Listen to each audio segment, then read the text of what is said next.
اللهم صل على سيدنا ومولانا محمد۔ بسم اللہ الرحمن الرحیم۔ اللہم صلی علی سیدنا و مولانا محمد وعلی آل سیدنا و مولانا محمد وبارک وسلم صلی علیہ۔ السلام علیکم۔ آپ کا میزبان زبیر الوی بزم عقیدت میں حاضر خدمت ہے۔ ناظرین، جیسا کہ آپ جانتے ہیں کہ یہ پروگرام بزم عقیدت ایک گلدستہ محبت ہے جسے قدیم و جدید، مقبول اور غیر مقبول تمام ثناگو اور ثناخواں حضرات نے سجایا ہے۔ آج الحمدللہ ہمارے پاس اس اسٹوڈیو میں عالم نبیل فاضل جلیل حضرت علامہ فیصل عزیزی دامت برکاتہم عالیہ تشریف فرما ہیں۔ ان سے ہم نعت کے اصل موضوع کی تعریف کہ نعت میں قرآن کے حوالے سے اس کی ہم کس طرح تعریف بیان کر سکتے ہیں، نعت کے کون سے لوازمات ہیں، جب شاعر کوئی نعت کہتا ہے تو اس کو کن کن لوازمات کا خیال رکھنا چاہیے، قرآن و حدیث کے ذریعے ہم ثابت کرنے کی کوشش کریں گے کہ نعت عبادت ہے۔ نعت آقا علیہ السلام کی جب پیش کرتے ہیں تو ہمارا مطمع نظر کیا ہونا چاہیے۔ اور آپ کے ساتھ تشریف فرما ہے محمد حسن قادری صاحب، جو مقبول و معروف ثناخواں ہیں، ان سے بھی آپ کی ملاقات کرواتے ہیں۔ شعبہ نعت بڑی تیزی سے ترقی کر رہا ہے، چاہے وہ پاکستان ہو، ہندوستان ہو، دنیا کے دوسرے ممالک ہوں، اس میں بڑی تیزی سے ترقی ہو رہی ہے۔ اور خصوصاً پاکستان کے اندر نعت کا جو رجحان قائم ہوا ہے گزشتہ 10 سالوں سے، پرانی جو روایتی ثناخوانی تھی یا جو شعراء حضرات تھے جو لکھتے تھے، اب اس میں جدیدیت کا رنگ آ گیا۔ بالکل۔ اور اس رنگ آنے سے کہاں تک فائدہ ہوا، کہاں تک نقصان ہوا، نعت کے جو محاصل ہے وہ کیا رہا، اس میں بھی ہم گفتگو کریں گے۔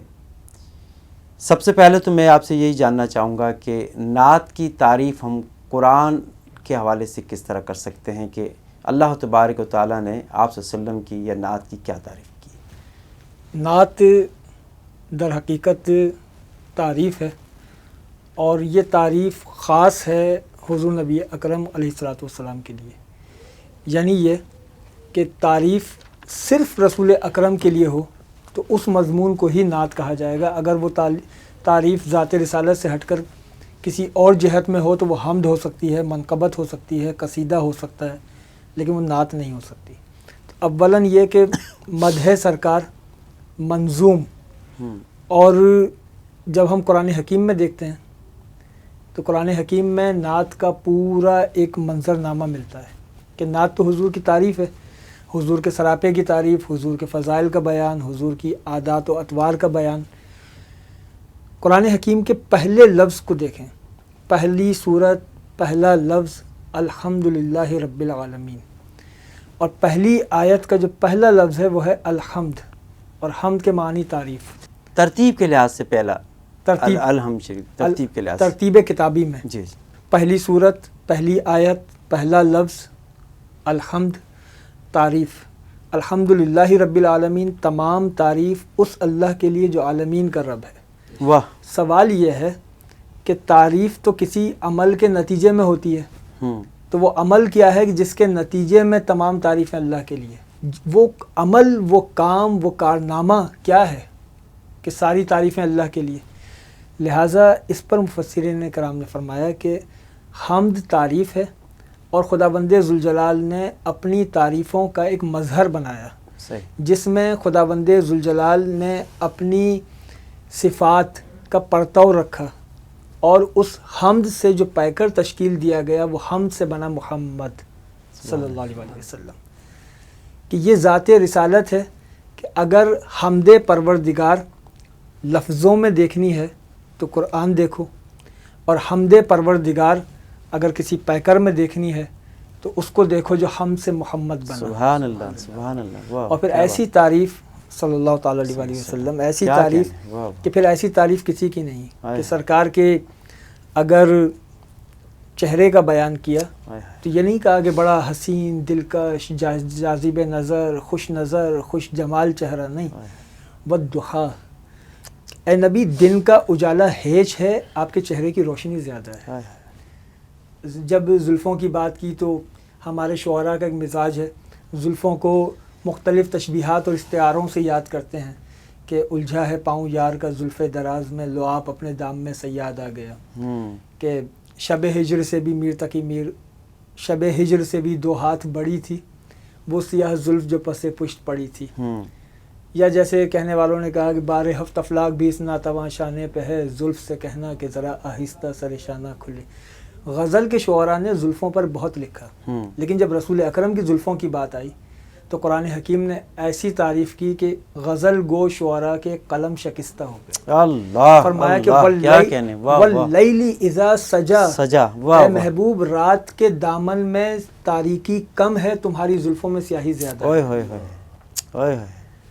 اور پھر آپ سرکار کے چہرہ انور کا بیان دیکھیں کہ چہرہ انور کا بیان کیسا کہ قد نرا تقلب وجہ کا فی السماء. اے محبوب جب آسمانوں کی طرف آپ اپنا چہرہ اٹھاتے ہیں تو ہم آپ کے چہرے کو دیکھتے ہیں اللہ، کہ آپ کی توجہات کا ارتکاز ہماری جانب ہوتا ہے تو ہم ارتکاز توجہات آپ کے رخ انور کی طرف کرتے ہیں. پھر چہرے میں آنکھوں کا بیان کیا. غزل کے شعراء نے تو آنکھوں پر بہت لکھا. بشیر بدر نے کہا کہ آنکھوں میں رہا دل میں اتر کر نہیں دیکھا، کشتی کے مسافر نے سمندر نہیں دیکھا. یا جیسے حضرت امیر خسرو نے کہا آ پیا مورے نینن میں پلک ڈھانپ توہے لوں، نہ میں دیکھوں اور کو نہ توہے دیکھن دوں. بہت لکھا شعراء نے. قمر جلالوی نے کہا کہ گوشۂ چشم سے باہر ہوئی سرمے کی لکیر، خیر ہو میان سے تلوار نکل آئی ہے. لیکن جب رسول اکرم کی آنکھوں کا بیان ہوا تو خداوند ذوالجلال نے ایسی تعریف کی آنکھوں کی، پھر ایسی کسی کی آنکھوں کی تعریف نہیں. ما زاغ البصر وما طغا، یہ آنکھیں وہ ہیں جو اپنے رب کو دیکھتی ہیں، پلکیں نہیں جھپکتی. اللہ اللہ اللہ، رب کو تو کوئی دیکھ نہیں سکتا. یہ چہرے کی آنکھوں سے سرکار نے دیکھا کہ یہ آنکھیں اپنے رب کو دیکھتی ہیں، نگاہوں میں طغیانی نہیں ہوتی، نگاہیں کجروی نہیں کرتی، نگاہیں حد ادب میں بھی رہتی ہیں. وہی ہے نا کہ اگر آپ کے چہرے پہ 72,000 پردے ڈال رکھے ہیں، بالکل، اگر ایک کو بھی ہٹا دیا جائے تو ہزاروں دور بن جاتے. بے شک بے شک. فرق مطلوب و طالب میں دیکھے کوئی، قصۂ طور و معراج سمجھے کوئی بے ہوش جلووں میں گم ہے کوئی. کس کو دیکھا یہ موسیٰ سے پوچھے کوئی، آنکھ والوں کی ہمت پہ لاکھوں سلام. تو سرکار کی آنکھوں کا قصیدہ رب ذوالجلال نے پڑھا، ما زاغ البصر وما طغا. یہ آنکھیں اپنے رب کو دیکھتی ہیں پلکیں چھپکائے بغیر اور دائرہ ادب میں. اور پھر سرکار کے زبان نازنین کا بیان. جب ہم کسی کی زبان کی بات کرتے ہیں تو ہم کہتے ہیں کہ بڑا نکھرا ہوا لہجہ ہے، بڑی شستہ زبان ہے، نفیس کلام ہے. اللہ اپنے محبوب کی زبان کی تعریف کیسے کر رہا ہے؟ وَمَا يَنْتِقُ عَنِ الْهَوَىٰ إِنْ هُوَ إِلَّا وَحْيٌ يُوحَىٰ. کہ اے محبوب آپ کی زبان اپنی خواہش نفس سے کلام نہیں کرتی ہی نہیں ہے، یہ وہی کہتی ہے جو اس پر وہی ہو، وہی ہوتا ہے. یعنی عجب زبان ہے کہ چہرہ سرکار کا ہے، دہن سرکار کا ہے، کلام لمحہ اللہ کا ہے، مقدس سرکار کے ہیں، اوئے زبان سرکار کی ہے، لیکن اس زبان سے جو کلام نکل رہا ہے وہ رب کا نکل رہا ہے. اللہ اللہ، وہ زبان اپنے ارادے سے کلام نہیں کر رہی، رب کے ارادے سے کلام کر رہی ہے. یعنی اس زبان کی عظمت کیا ہے کہ جس زبان سے نکلے ہوئے الفاظ ارادہ الہی ہوں، وحی الہی ہوں. واہ واہ، کیا کہنے. بہت سرکار کے سینہ انور کا بیان ہوا. آپ دیکھیے کس طرح اللہ نے موسیٰ علیہ السلام نے اللہ کے حضور کہا تھا ربی شرح لی صدری، پروردگار میری شرح صدر کر دے، کھول دے، ہاں میرا سینہ کھول دے. صحیح.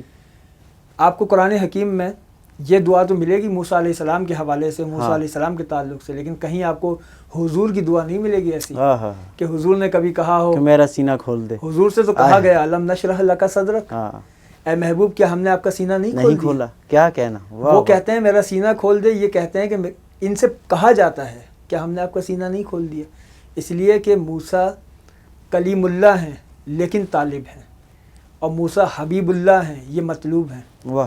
یہ وہاں توجہ کرتے ہیں اور وہاں کی توجہ ادھر ہوتی ہے. آئیے حسن قادری صاحب سے نعت سنتے ہیں کہ آج کے اس پروگرام میں کون سی نعت ہمارے ساتھ شیئر کرتے ہیں. اللہ نے یہ شان بڑھائی تیرے در کی کہ بخشی ہے ملائک کو گدائی تیرے در کی، واہ واہ، بخشی ہے ملائک کو گدائی تیرے در کی، اللہ نے یہ شان بڑھائی تیرے در سبحان کی، اللہ سبحان اللہ، واہ واہ، کیا کہتے ہیں. حوروں نے ملائک نے اجنان بشر نے، حوروں نے ملائک نے اجنان بشر نے، کس کس نے کہاں بھیک نہ سبحان اللہ، واہ پائی واہ، کیا تیرے در کی، کس کس نے کہاں بھیک نہ پائی تیرے در کی، اللہ نے یہ شان بڑھائی تیرے در کی، لے جائے گی ایک دن مجھے طیبہ میں اڑا کر،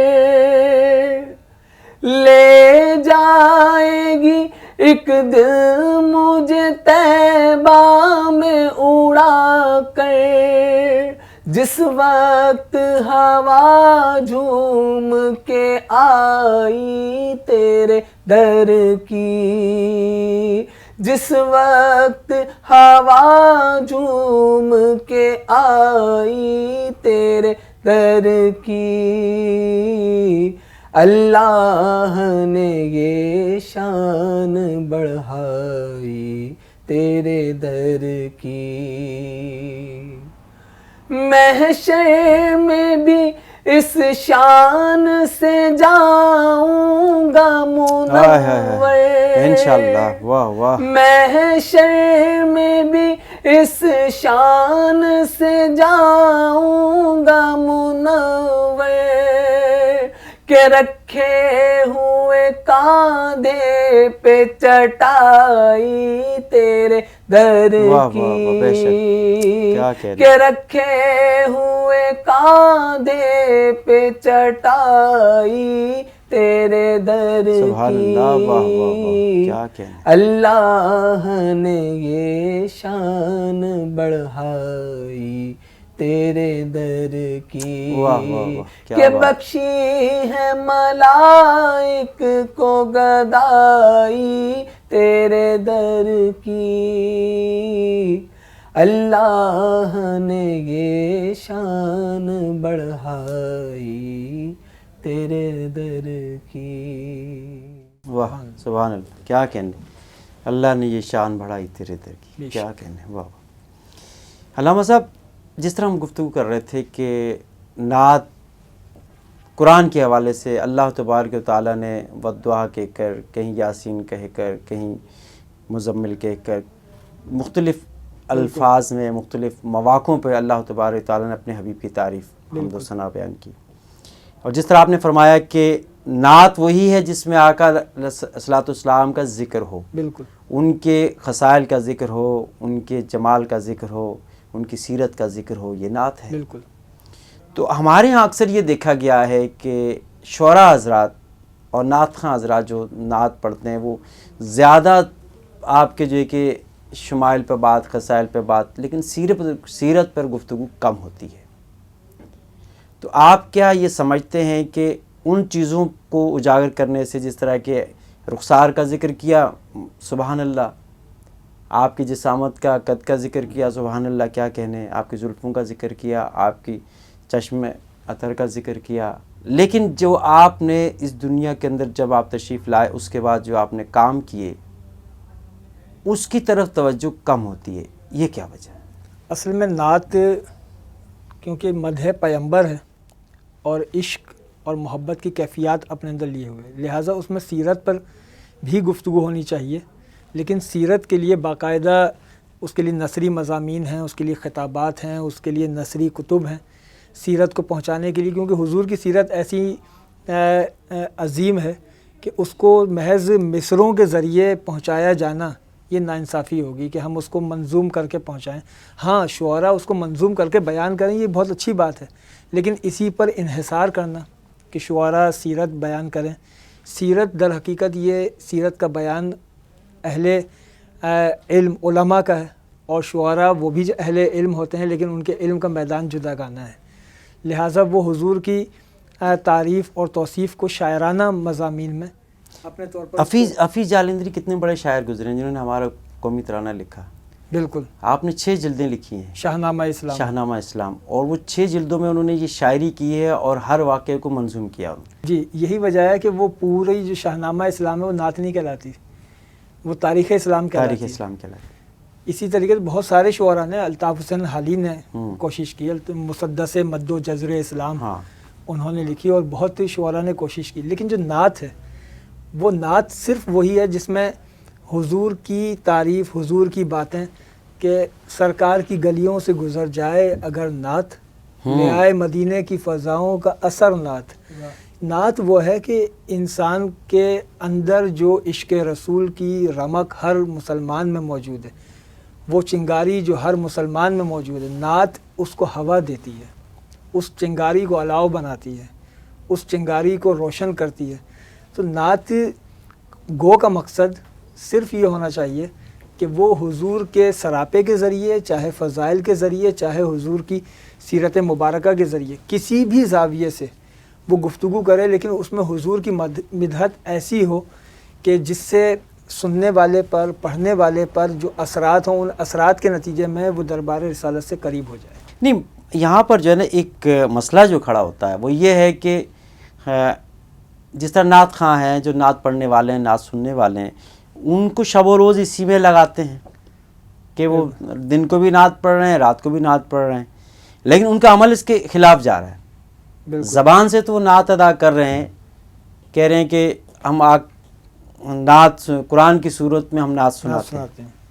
ٹھیک ہے، مانا، کیونکہ قرآن پورا آپ کی نعت ہے، سب کچھ ہے، لیکن پھر اس کے ساتھ ساتھ جو آپ کی جو سیرت مبارکہ ہے، کیا ایک نعت خواں کے لیے یا کسی مبلغ کے لیے یہ ضرور نہیں ہے کہ وہ جو سیرت کا پرتو ہے، جو سیرت آپ صلی اللہ علیہ وسلم نے، جو آپ نے تبلیغ کی دنیا کے اندر، بتایا کہ بھئی اس طریقے سے آپ نے زندگی گزارنی ہے، اگر اس طریقے سے عمل نہ کیا جائے، صرف نعت پہ ہی ڈیپینڈ کیا جائے، تو اس میں کیا کہیں گے آپ؟ یہ ضروری ہے کہ نعت خواں حضرات اور جو مذہب سے، چاہے وہ خطیب ہوں، نعت خواں ہوں، صاحبان مسند ہوں، صاحبان منبر ہوں، کسی زاویے سے بھی ہوں، سب پر لازم ہے. میں جو بات کر رہا تھا وہ نعت گو شعراء کے حوالے سے بات کر رہا تھا کہ نعت گو شعراء، ان کے لیے مدحت پیمبر وہ ان کا شعبہ ہے، اور سیرت رسول پہنچانا وہ منبر کی ذمہ داری ہے کہ منبر سے، مدارس سے سیرت رسول پہنچائی جائے. نعت گو شعراء سیرت پر اشعار کہیں، لیکن وہ اشعار کبھی بھی آپ کی سیرت رسائی کا ذریعہ نہیں بنیں گے، سیرت رسانی کا. لہٰذا جہاں تک یہ بات ہے کہ نعت خواں سیرت رسول، میں تو یہ کہتا ہوں کہ صرف نعت خواں کیا، جس نے نبی کا کلمہ پڑھ لیا، ہر اس پر یہ ذمہ داری ہے کہ ہم معرفت رسول حاصل نہیں کر سکتے، لیکن ہم پر لازم ہے کہ ہم معرفت رسول حاصل کریں، اور یہ بھی طے ہے کہ ہم حاصل نہیں کر سکتے. کوشش ضرور کرنی چاہیے، کوشش لازم ہے. لہٰذا ہر مسلمان اپنے طور پر دربار رسالت سے استفادہ کرے، حضور کی سیرت سے استفادہ کرے، کہ حضور کی سیرت وہ خود ایک نعت ہے. جیسے سبیر رحمانی کے شعر میں ایک جگہ سیرت کا بڑا حسین زاویہ ہے کہ سوئے طائف دیکھ لے زمانہ، ان کی رحمت کا کیا ہے ٹھکانہ، ان کی رحمت کا کیا ہے ٹھکانہ، سوئے طائف دیکھ لے زمانہ، موسم سنگباری میں بھی لب پر کیا دعا کا اجالا نہیں ہے.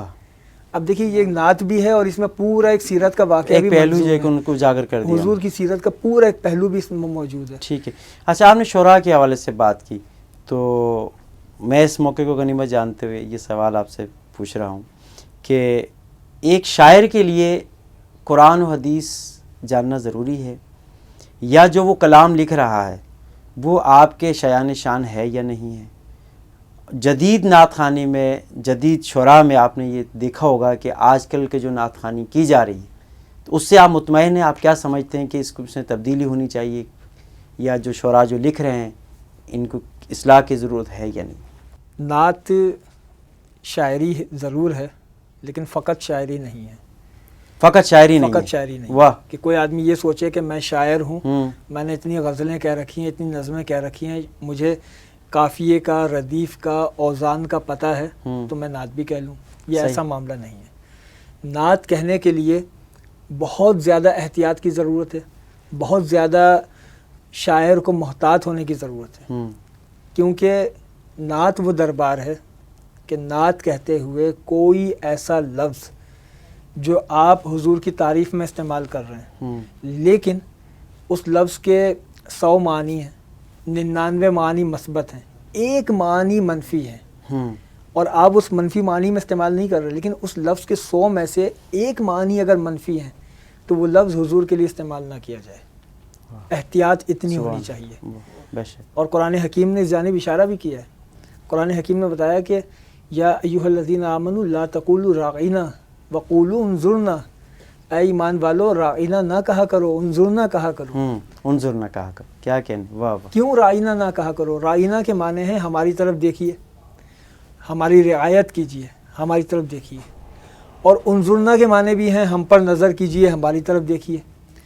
لیکن انظرنا کے معنی صرف یہ ہے کہ ہماری طرف نظر کیجیے. راعینا کے ایک معنی ہیں ہماری طرف دیکھیے اور ایک معنی ہے فاتر العقل، کہ جو عقل میں کم ہو اس کو بھی راعینا کہا جاتا ہے. تو منافقین یہ کرتے تھے کہ ان کے پیش نظر وہ منفی معنی ہوتے تھے اور وہ حضور کو حج کہتے بیان کرتے تھے اور وہ راعینا کہتے تھے.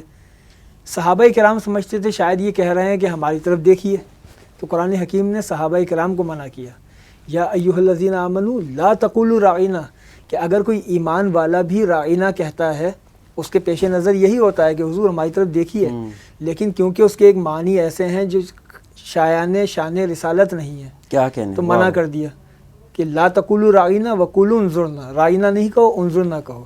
تو یہ ایک اصول بن گیا. یہ آیہ مبارکہ ایک کسوٹی ہے نعت گو شعراء کے لیے کہ جب وہ نعت کہیں تو الفاظ کی تطہیر کر کر کہیں. سبحان اللہ سبحان اللہ. کیا الفاظ کو چھان کر پھٹک کر، کیونکہ حمد کہنا پھر آسان.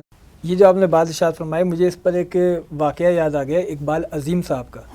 اگر کوئی نعت گو شاعر ایک مصرع ایسا کہہ دیتا ہے جس میں کوئی ایسا لفظ آ جائے کہ جس میں یہ مسئلہ موجود ہو تو اس شاعر کو اسے اپنی انا کا مسئلہ نہیں بنانا چاہیے. اس شاعر کو دربار رسالت کے تقدس کو پیش نظر رکھتے ہوئے اگر اس جانب کوئی صحیح رہنمائی کرے تو اسے تسلیم کرنا چاہیے، جیسے اقبال عظیم صاحب نے کیا. جی. اب میں اقبال عظیم صاحب کی ایک پہلو پیش کر رہا ہوں. بڑی مشہور نعت ہے ان کی کہ کیا خبر کیا سزا مجھ کو ملتی، میرے آقا نے عزت بچا لی، فرد عیسیاں میری مجھ سے لے کر کالی کملی میں اپنی چھپا لی. جب اقبال عظیم صاحب کو یہ بتایا گیا، اور یہ واقعہ مجھے جو روایت کیا ہے قاری وحید ظفر قاسمی صاحب نے کیا ہے، اچھا، کہ جب یہ واقعہ جب اقبال عظیم صاحب کی توجہ دلائی گئی اس طرف کہ آپ کا جو ثانی مصرع ہے کہ فرد عیسیاں میری مجھ سے لے کر کالی کملی میں اپنی چھپا لی، تو حضور نے کالی کملی میں چھپائی جب فرد عیسیاں، تو کیا اللہ نہیں دیکھ رہا تھا؟ اللہ کی نگاہ تو ہر جگہ دیکھتی ہے. تو اقبال عظیم صاحب نے اس مصرعے کو انا کا موضوع نہیں بنایا، بلکہ اقبال عظیم صاحب نے اسی لمحہ اس میں تبدیلی کی. کیا تبدیلی کی؟ اقبال عظیم صاحب نے کہا کہ اس کو اب یوں پڑھنا چاہیے کہ کیا خبر کیا سزا مجھ کو ملتی، میرے آقا نے عزت بچا لی، فرد عیسیاں میری دھل گئی ہے، ایک نگاہ کرم جب مجھ پر ڈالی. کیا بات ہے، واہ واہ واہ. تو اب یہ میرا نعت خوانوں کو بھی مشورہ ہے کہ اقبال عظیم صاحب کا اپنے ہاتھوں سے، جو کہ خود پروفیسر ہیں، وہ جی پروفیسر ہیں، وہ اردو ادب کے اور اس کے جو کہ ماسٹر ہیں، انہوں نے تسلیم کیا اس بات کو کہ گو کہ ان کی نیت نہیں تھی لیکن ایک پہلو ایسا آ گیا تو انہوں نے اس کو تسلیم کیا. انہوں نے کہا یہ جذبہ شعراء میں ہونا چاہیے. کیا کہنے. شعراء کو یہ نہیں سوچنا چاہیے کہ ہمارے اوپر فلانے نے تنقید کر دی. آپ کے اوپر تنقید نہیں، یہ دربار رسالت کے تقدس کا معاملہ ہے. اچھا، یہاں پر ایک اور جو ایک بات جو اکثر دیکھا جاتا ہے کہ نعت گو شعراء جب نعت لکھتے ہیں تو اس میں پھر جب منقبت پہ آتے ہیں تو وہی الفاظ جو آقا علیہ الصلوۃ والسلام کے لیے ادا کیے جا رہے ہیں وہی الفاظ کسی اولیاء کی شان میں بیان کیے جاتے ہیں. اور بہت سے ایسے جس طرح کے عبد القادر جیلانی رحمۃ اللہ علیہ کے بارے میں جب منقبتیں لکھی گئی ہیں اس میں بہت سے ایسے الفاظ ہیں جن کا انتخاب کیا جاتا ہے اور وہ ان میں احتیاط برتنی چاہیے. بالکل برتنی چاہیے، اس لیے کہ نعت اور منقبت دونوں میں فرق ہے. ہوں نعت دربار رسالت سے تعلق ہے اور منقبت کا تعلق اولیاء اللہ کی شخصیات سے ہے. ہوں تو نعت اور منقبت کے مضامین اور اس میں بھی فرق ہے کہ نعت جب شاعر کہتا ہے تو اس میں نعتیہ رنگ ہی نظر آئے, اس میں نعتیہ وسعت نظر آئے, اور جب منقبت کہی جائے تو وہ منقبت میں منقبت کا ہی رنگ نظر آئے. اگر منقبت میں نعت کا رنگ نظر آ جائے تو ظاہر ہے یہ حدود سے تجاوز ہے. اپنی حدود میں رہتے ہوئے, اپنے دائرۂ کار میں رہتے ہوئے کلام کہا جانا چاہیے. آپ کو یہ احتیاطیں ملیں گی ہمارے اکابر اولیاء کے ہاں. آپ جب اعلیٰ حضرت امام احمد رضا خان فاضل بریلی کا کلام دیکھیں گے تو آپ کو نعت کی منزل پر نعت ہی نظر آئے گی. جب آپ نعت پڑھیں گے تو کسی کو کہنے کی ضرورت نہیں ہے کہ یہ نعت ہے, اور جب منقبت کے اشعار ہوں تو کسی کو کہنے کی ضرورت نہیں ہے منقبت. الفاظ بول رہے ہیں کہ ہمارا تعلق دربار رسالت سے ہے, الفاظ بول رہے ہیں ہمارا تعلق دربار بغداد سے. جب محفل نعت ہوتی ہے تو اس میں آپ نے اکثر دیکھا ہوگا کہ جو ساؤنڈ لگایا جاتا ہے وہ بڑے دور دور تک ساؤنڈ لگا ہوتا ہے. یہاں محفل کر رہے ہیں اور جو ہے کہ صدر میں یا گولڈن مارکیٹ پر تک جو ہے کہ اس کی لائن گئی ہے, وہاں تک آواز جا رہی ہے, تو اس سے کیا دوسرے لوگوں کے حقوق العباد میں فرق نہیں پڑتا؟ یقیناً پڑتا ہے, یقیناً پڑتا ہے. وجہ اس کی یہ کہ نعت یہ ہمارا کوئی سیاسی شو نہیں ہے. یہ نعت ہماری اندر کی عقیدت ہے جو ہمیں دربار رسالت میں ادب, احترام اور تعظیم سے پیش کرنی ہے. اگر ہم محفل نعت کر رہے ہیں اور ہمارا وہ پڑوسی جس کے لیے حضور نے کہا ہے کہ اگر وہ بھوکا ہے اور تم گھر میں پیٹ بھر کے کھا رہے ہو تو تم اپنے رب ذوالجلال کے غضب کو دعوت دے رہے ہو, تمہارا وہی پڑوسی بیماری کی حالت میں ہے, اس کے بچوں کو صبح اسکول جانا ہے, آپ نعت سنیں, ضرور سنیں, اچھے سے اچھا انتظام کریں, اچھے سے اچھا ساؤنڈ لگائیں, لیکن وہ اتنا ہونا چاہیے کہ جہاں پہ آپ کا حلقہ محفل, آپ کا جو پریمیسز ہے اس کے اندر کریں آپ. جی جی جی. تو اس چیز کو روکے گا کون؟ یہ علماء کی ذمہ داری ہے, یہ انتظامیہ کی بھی ذمہ داری ہے. میں اس بات کا اپنے دائرے میں یہ اہتمام ضرور کرتا ہوں کہ میں جب کسی محفل میں آتا ہوں میں دیکھتا ہوں کہ دور سے ہی مجھے آواز آ رہی ہے, تو میں وہاں پہ انتظامیہ سے اپنی ذات کی حد تک میں بتا رہا ہوں, میں انتظامیہ سے ضرور کہتا ہوں کہ بھائی رات کا 1 بج رہا ہے, رات کا 2 بج رہا ہے, اس کے جو اوپر کے مائک ہیں وہ بند کروا دیں, کہ اندر کی جو اسپیکرز ہیں وہ آپ کے چلتے رہیں, اوپر جو آپ نے اسپیکرز لگائے ہیں اس کو بند کروا دیں تاکہ اس کی جو ہے کہ بے حرمتی نہ ہو, جو لوگ سننا نہیں چاہتے. بالکل, ہاں, اس سے تقدس پامال ہوتا ہے. ایک آدمی چل رہا ہے اور کان میں اس کے نعت کی آواز آ رہی ہے. اب نعت کا ادب صرف میرے لیے نہیں, ہر مسلمان کے لیے. آخر میں آپ کیا میسج دینا چاہیں گے اس فیلڈ سے تعلق رکھنے والے نعت خواں کو یا علماء کو یا شعراء کو, کیا میسج ہے آپ کا؟ اس سلسلے میں میری تو کیا اوقات کہ میں کوئی بات کہہ سکوں, صرف یہ گزارش کر سکتا ہوں کہ پروردگار وہ نعت کا جذبہ جو حضرت ابو طالب کو دیا تھا, وہ نعت کی کیفیت جو حضرت حسان بن ثابت کو عطا ہوئی, وہ نعت کا مزاج جو شیخ سعدی کو عطا ہوا اور حضور غریب نواز اور محبوب الہی کو عطا ہوا, پروردگار اس کی خیرات ہم کو عطا کر دے. اس کی خیرات میں ادب بھی ہے, احترام بھی ہے, علم بھی ہے, دنیا کی سلامتی بھی ہے, آخرت کی سلامتی. بہت اچھی بات کہی آپ نے, بہت اچھی بات کہی, بہت شکریہ. علامہ فیصل عزیز صاحب آپ تشریف لائے اور بہت سیر حاصل آپ نے اس پہ گفتگو فرمائی. انشاءاللہ نیکسٹ پروگرام میں پھر ہم آپ کو جو کہ زحمت دیں گے کہ آپ تشریف لائیں اور اسی موضوع کو انشاءاللہ ہم کنٹینیو کریں گے. ناظرین, ہمارے ساتھ تشریف فرمائے ہیں محمد حسن قادری بھی. ہم اپنے پروگرام کا اختتام ان کی نعت پہ کریں گے.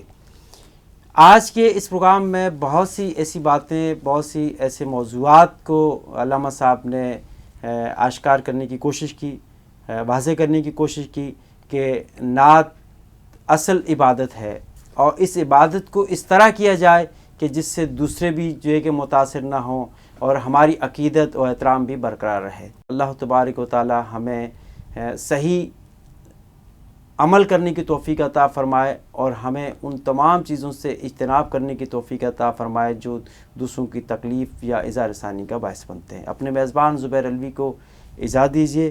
انشاءاللہ اگلے پروگرام میں ایک دفعہ پھر آپ کی خدمت میں حاضر ہوں گے. ہم مدینے سے اللہ کیوں آ گئے, قلب حیران کی تس کی وہیں رہ گئی، دل وہیں رہ گیا، جان وہیں رہ گئی، ہم اسی در پہ اپنی جبیں رہ گئی، دل وہیں رہ گیا، جان وہیں رہ گئی، ہم اسی در پہ اپنی جبیں رہ گئی۔ جس جگہ سجدہ ریزی کی لذت ملی، جس جگہ ہر قدم ان کی رحمت ملی، جس جگہ سجدہ ریزی کی لذت ملی، جس جگہ ہر قدم ان کی رحمت ملی، جس جگہ نور رہتا ہے شام و سحر، وہ فلک رہ گیا، وہ زمین رہ گئی، دل وہیں رہ گیا، جان وہیں رہ گئی، ہم اسی در پہ اپنی جبیں رہ گئی۔ سبحان اللہ۔ اور زندگانی وہیں کاش ہوتی بسر، کاش بہزاد آتے نہ ہم لوٹ کر، زندگانی وہی کاش ہوتی بسر، کاش بہزاد آتے نہ ہم لوٹ کر، اور پوری ہوئی ہر تمنا مگر یہ تمنائے قلب حزیں رہ گئی، ہم مدینے سے اللہ کیوں آ گئے، قلب حیراں کی تس کی وہیں رہ گئی، دل وہیں رہ گیا، جان وہیں رہ گئی، ہم اسی در پہ اپنی جبیں رہ گئی۔